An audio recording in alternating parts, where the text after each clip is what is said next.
when we moved there, I was really determined. We were there for 2 years, and I didn't want to just be a tourist. I wanted to try to understand what it was like to see the world through Italian eyes. So I worked very hard at that. And so when we came back to Seattle, I missed the food. I missed the type of cooking.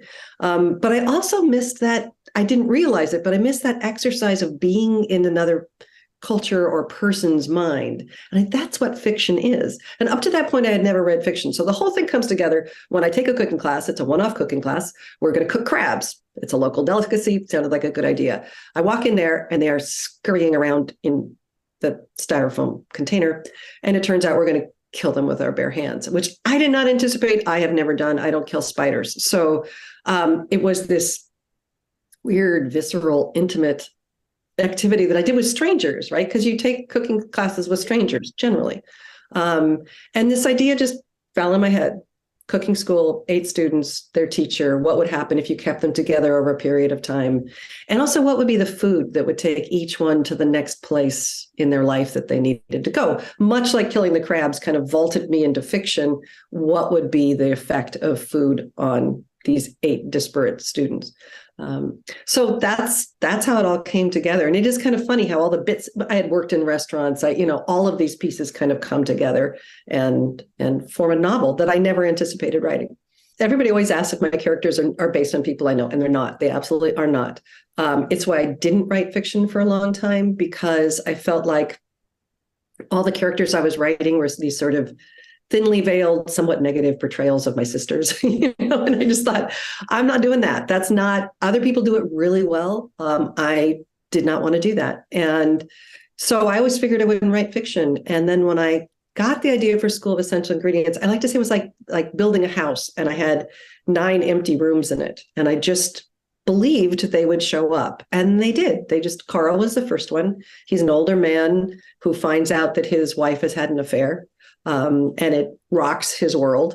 But he doesn't ask her to move out, and they stay together. And I met him and really felt, met him in my brain.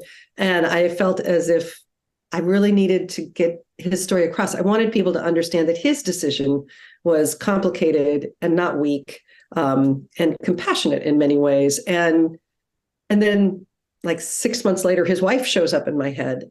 And I realized that actually nothing is as I thought it was. And so that was kind of that's the fun part of interconnected stories, is that you get to keep changing your view of things as each new character is introduced.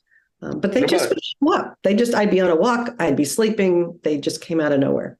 She was kind of this amalgam of a lot of the things I felt in Italy and felt coming home. She's not me. She's certainly not me.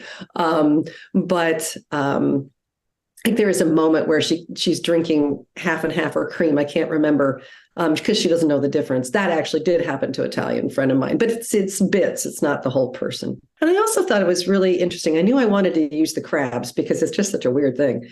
And I kept thinking, who needs crabs? Who needs crabs? And it kept being this young mother. And I thought, why am I bringing motherhood and violence together? What an odd combination. And yet I think there is a sort of a rupture that happens when you have a child, that where the person that you were is really broken apart. And as Claire says, you have to you're looking for the pieces and you're hoping that they come back together as the person you were, but they won't, they never will. And it was interesting. I got a letter from a woman. And this is back when I was in my 40s and had just published it. And she said she was 65. Her husband has never understood what she went through when she became a mother.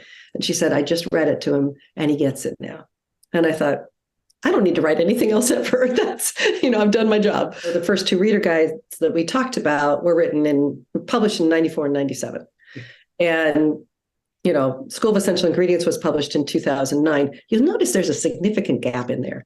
And there was actually a gap that occurred before 94 when I was trying to write memoirs and get them published. And it wasn't working. I literally tried to get published for 15 years. I got hundreds and hundreds and hundreds of rejections. And then with School of Essential Ingredients, I basically said, you know what? I'm done. I'm just done.